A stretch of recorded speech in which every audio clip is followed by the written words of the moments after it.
better.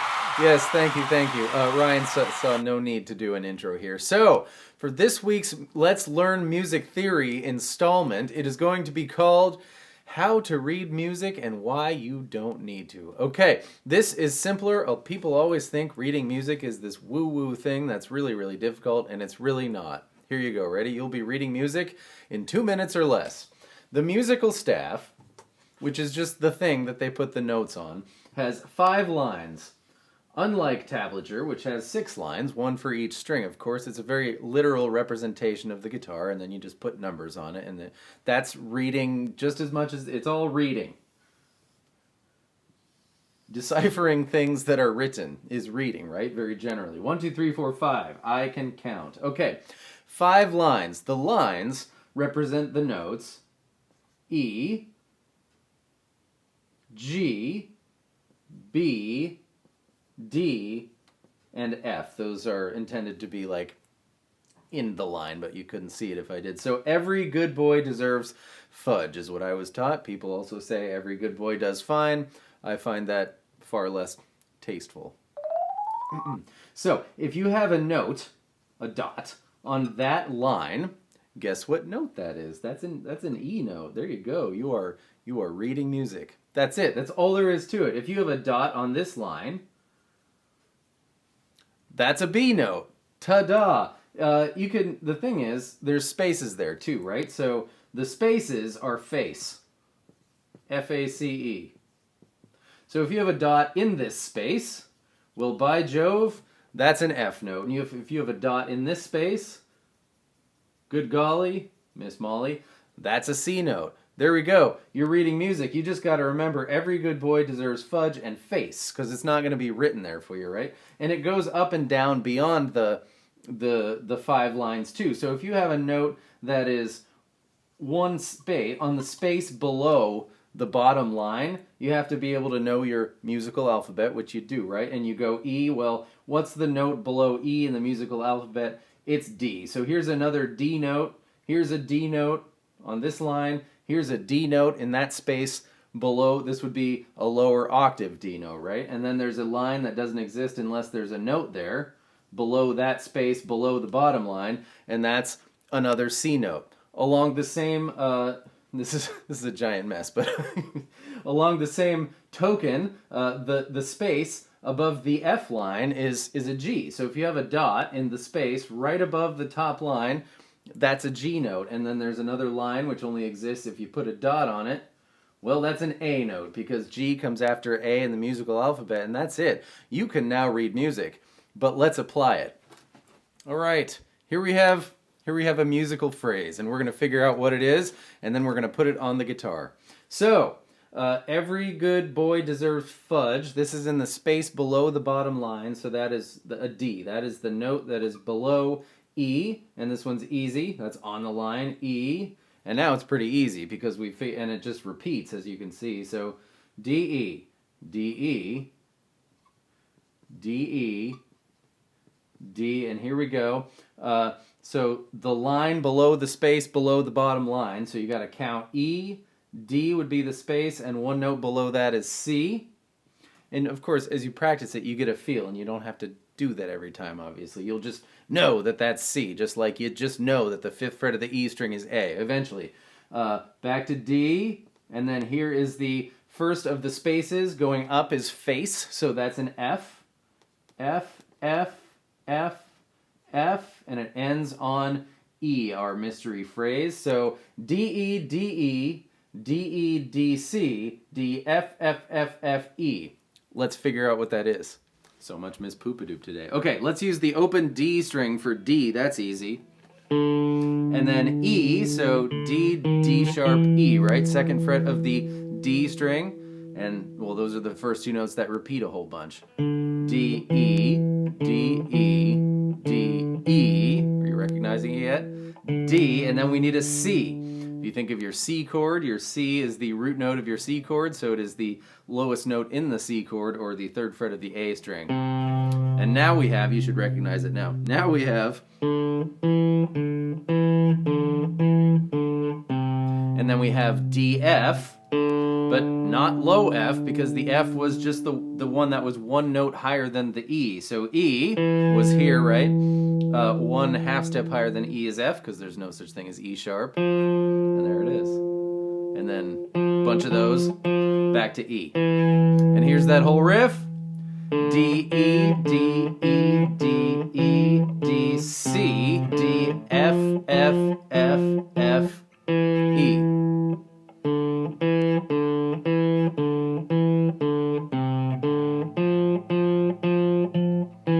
Wish List by Pearl Jam. The melody, of course, right? Always neat to kind of see it written out so you can see what it is written out. I don't know what I mean by that, but it's kind of magical to me. Anyways, yeah, so the melody to Wish List. We could do the second half. Let's do the second half of the melody. All right, the second half, I guess this is the chorus, has two parts. The first part happens 3 times, and I don't have a lot of space here. And then the second part happens. So, second line, every good boy deserves fudge. So that's a G. And then the second space, face, that's an A. G, A, back to G. Kind of start to remember them after you've experienced them recently. Gag. So first line, E, E, E. G, A, G, E, E, E. Do that 3 times, and then here's the end of it. That's a G, G, G, G, G, F. If he was dying, he wouldn't have bothered to spell arg. Let's play this. All right, for G, let's use our open G string. That's easy. And then G sharp A. So A is the second fret of the G string. G, A, G. And then remember, E is the second fret of the D string. G, A, G, E. G, A, G, E. G, G, G, G, G, F is the third fret of the D string. Of course, that's a little simplified for the purposes of not having to write it 3 different times, but yeah, that's it. That's the second half of the melody to Wish List, written, read, and then put on the guitar. I hope you're holding your guitar. Do a C chord, an open C chord, a regular C chord, and we're going to write that C chord in now real music, right? So the bottom note of the C chord is a C, so we're going to put a note here, and then the second fret of the D string is an E, so a note goes here. Of course, the open G string is a G. We're playing a chord, so they go in the same, this is time moving forward, and then these notes would happen all at the same time. So there's a G, is your open G string. Your B string first fret is a C, so that's here, the third space in face, F-A-C.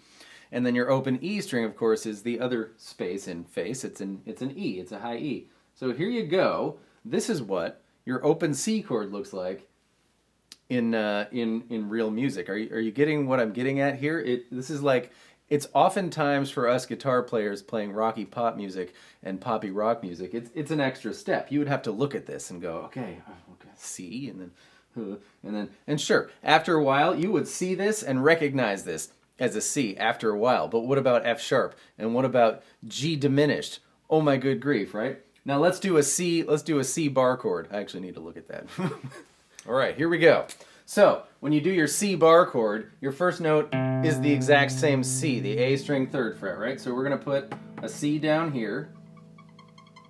And then the next note is not E like the open chord, it's the D string fifth fret, which is a G, because octaves are always 2 frets towards the head and 2 strings towards the fat. So there it is, G.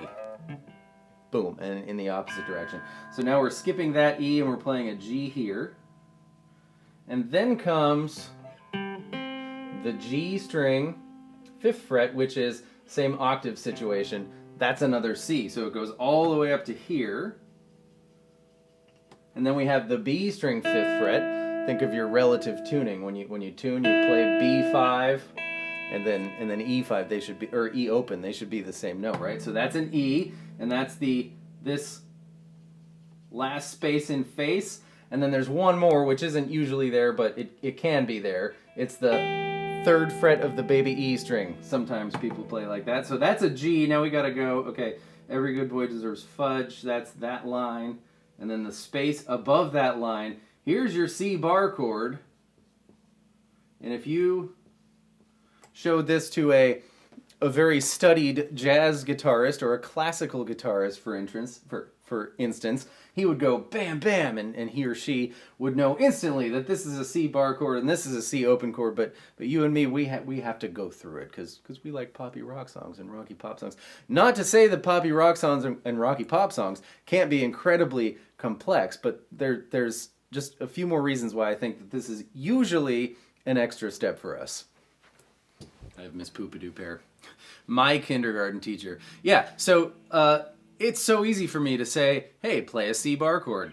And then you'd go like that. Or, hey, play a C open chord. And you'd go like that. It's also, we're doing songs that we know, like, really, really well. We're learning to play songs that we have heard a million billion times. It's not like when you're the oboist in a great orchestra and they're like, here's a piece of music you've never heard. Now, we're all going to get together with all 60 of us, or however many people are generally in an orchestra, and just do what it says on the paper. How would you tell, 15 oboists, 8 flautists, and 2 tuba players all at the same time? There'd be no way to do it. So reading music certainly has a purpose. How would you write trumpet tab? You can't write trumpet tab. You can't do it. I read music super fluently on the trumpet, and at times I've gone, I wonder if it's a good idea for me to put this to guitar. So I opened up a Led Zeppelin score and I learned Stairway to Heaven reading music before I knew how to play it, and my goodness did it take me a long time. And then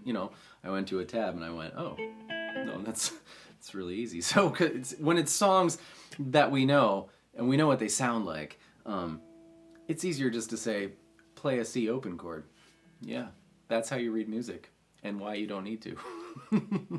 I hope that was helpful. There's more to do with reading music. It's certainly very like with the seeing what wish list looks like, just so you can sort of understand why. And at least when you look at pieces of music, you don't go, that's gobbledygook.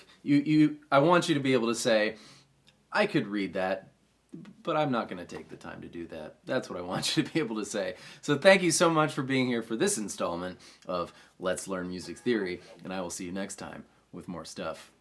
Goodbye. One last little portion to the rant is the response to the question, but isn't reading music really good for your brain? Well, yeah, sure it is, but playing music is really good for your brain, and there's nothing that was given on the moment of the Big Bang that said, you must interpret dots on a page. It is, I think, it's just as good for your brain to ingest, digest, and reproduce music, because it's all taking in and spitting back out. Learning to read music is the exact same as learning a language, except for instead of learning the Cyrillic alphabet and knowing that that weird upside down squiggly W thing makes a noise that isn't even in the English language. Now we're taking that notation and we're saying, well, that means that. So it takes absolutely just as much effort as learning a language. And wouldn't you want to just skip to the meat of it? I think. But yeah, maybe it really interests you. I always think it's the best thing for your brain to do what really interests you. So if being able to read music quickly and fluently is your drive and you love it, not just you think that you should do it because people say you should do it. It's like when parents always come to me and say, shouldn't they learn piano first? That's a great way to ruin a kid's desire to play music, is make them play piano first because it's better. Or as Tim Ferriss says, a good plan you stick to is way better than a perfect plan that you don't stick to. So yeah. End of rant. Have a great day. Goodbye.